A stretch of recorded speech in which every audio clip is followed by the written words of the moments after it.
सभी देवता और राक्षसगण जानते हैं, सतगुरु का ही नहीं, भारतवर्ष का दिल जो है वो मध्य प्रदेश में धड़कता है। मध्य प्रदेश को हार्ट ऑफ इंडिया कहा जाता है। ये प्राकृतिक सुंदरता से भरपूर प्रदेश 55 जिलों का अत्यंत महत्वपूर्ण है।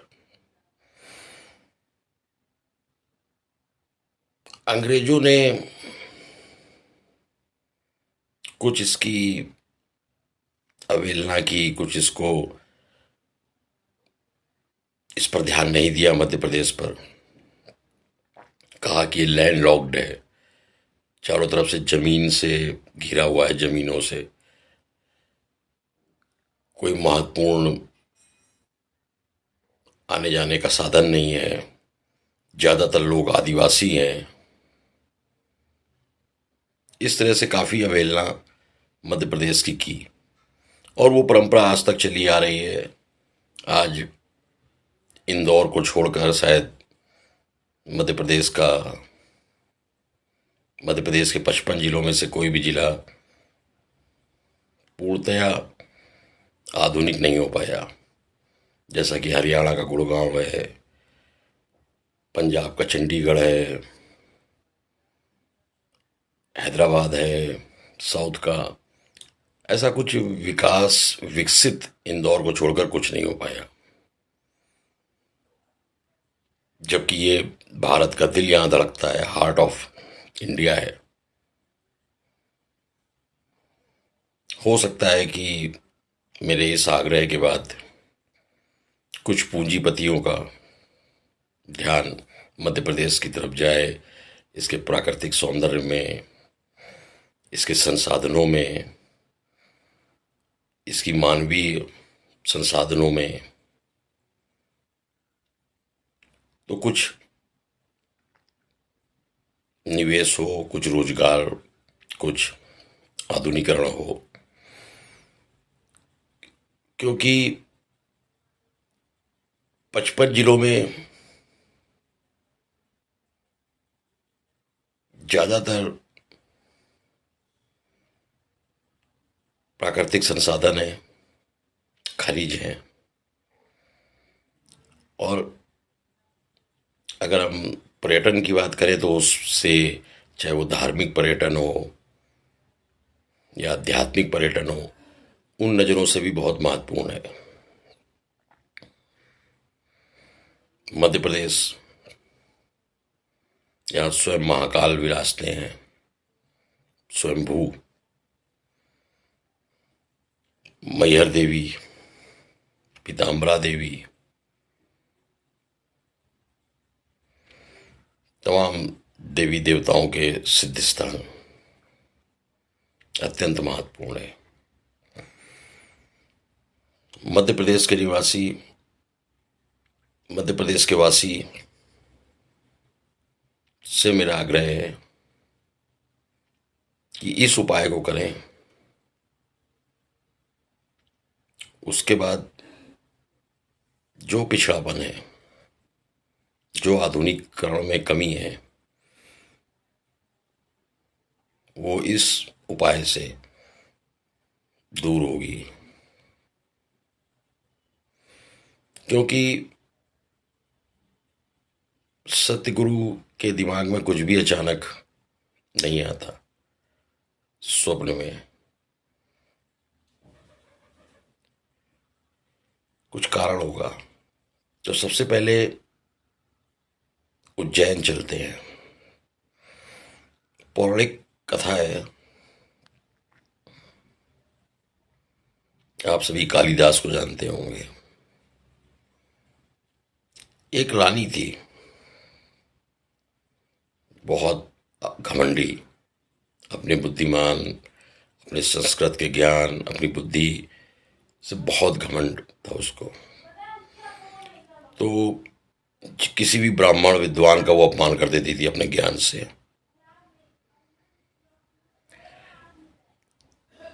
तो ब्राह्मण बहुत दुखी, विद्वान बहुत दुखी। उन्होंने कहा रानी को सबक सिखाएंगे, जब भी मौका मिलेगा इस रानी को सबक सबक सिखाएंगे।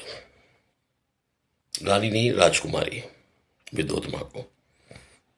तो राजकुमारी को सबक सिखाएंगे।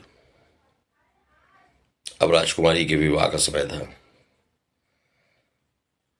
तो राजकुमारी विद्योतमा ने शर्त रखी उज्जैन में कि मैं शादी करूंगी तो बहुत विद्वान जो मेरे प्रश्नों का उत्तर दे सके। मैं प्रश्न पूछूंगी और प्रश्नों के जो उत्तर दे सके उससे विवाह करूंगी। ब्राह्मणों ने सोचा ये मौका अच्छा है। उन्होंने मूर्ख को ढूंढना शुरू किया मध्य प्रदेश में। तो ब्राह्मण एक जंगल में पहुंचे, ब्राह्मण लोग, विद्वान लोग। उन्होंने देखा कि एक आदमी जिस पेड़ में बैठा है उसी को काट रहा है कुल्हाड़ी से। उन्होंने कहा इससे बड़ा मूर्ख तो कोई हो ही नहीं सकता। वो उसको पकड़ रहा है रानी विद्योतमा के सामने, और उस मूर्ख को समझा दिया कि राजकुमारी विद्योतमा के सामने राजकुमारी कुछ भी पूछे तो आप यही कहना, बस कुछ बोलना मत, हम लोग बताएंगे कितनी उंगली उठानी उतनी उंगली उठा देना। अब वो दरबार पहुंचा, राजकुमारी विद्योतमा बैठी थी। विद्वानों ने, ब्राह्मणों ने कहा कि ये बहुत बुद्धिमान है, ये आपसे विवाह के लिए हम लोग लेके आए हैं दौड़कर, आप इससे विवाह करें। राजकुमारी ने कहा अच्छा मैं प्रश्न पूछती हूँ। उन्होंने पूछा ईश्वर कितने हैं? तो ब्राह्मणों ने उंगली की इशारा कर दिया, तो उसने कहा एक ईश्वर है। इस तरह से प्रश्न पूछते रहे कि सत्य कितने हैं, तो उसने बताया, तो ब्राह्मणों ने इशारा कर दिया उंगलियों का, तमाम प्रश्न पूछे और उंगलियों के इशारे से, और कहा कि इतना विद्वान है कि बोलता नहीं है। रानी ने कहा ठीक, बात तो सही कह रहा है। वो उंगली उठाते और ब्राह्मण उसको एक्सप्लेन कर देते विद्वान। अब विवाह हो गया उस मूर्ख का और राजकुमारी विद्योतमा का, प्रिंसेस विद्योतमा। अब दोनों विवाह के उपरांत हनीमून में कहीं टहलने गए।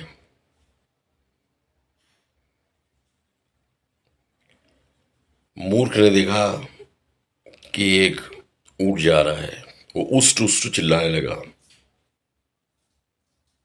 तो राजकुमारी विद्योतमा जिनका विवाह हुआ था उस मूर्ख से, वो संस्कृत की ज्ञानी थी, उसने कहा ये क्या बोल रहा है,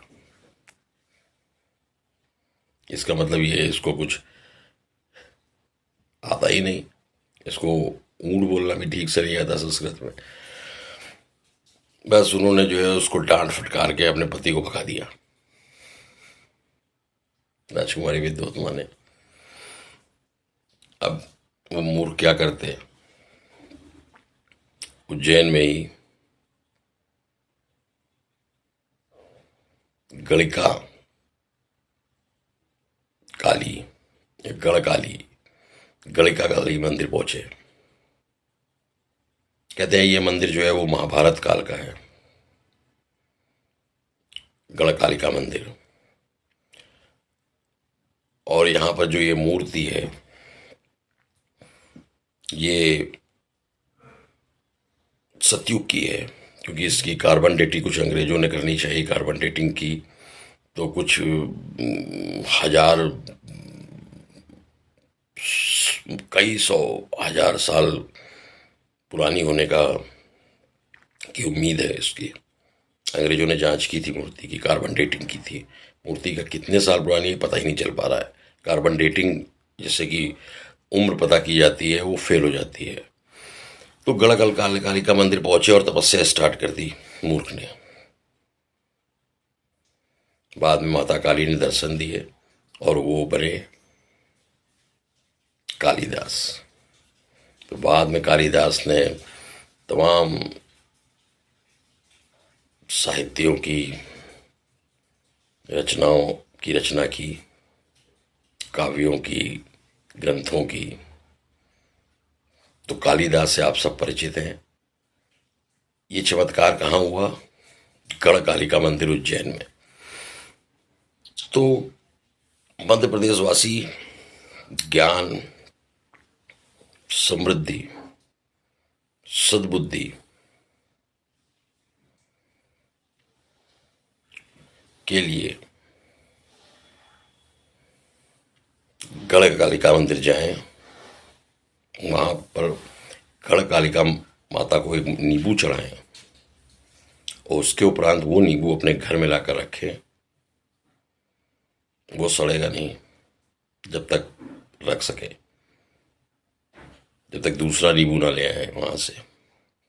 फिर देखिए चमत्कार ही चमत्कार, माला माल हो जाएंगे। और जब सभी प्रदेशवासी ये करेंगे तो प्रदेश का विकास हो सकता है कि भारत की राजधानी बनाने पर भी विचार हो। क्योंकि अभी तो दिल्ली राजधानी है और दिल्ली की ये हालत है कि कूड़े के पहाड़ आप देखेंगे तो शायद हिमालय के बराबर ही हो चुके हैं बाहरी दिल्ली में। और वहां से जो हवा आती है वो दिल्ली वासियों को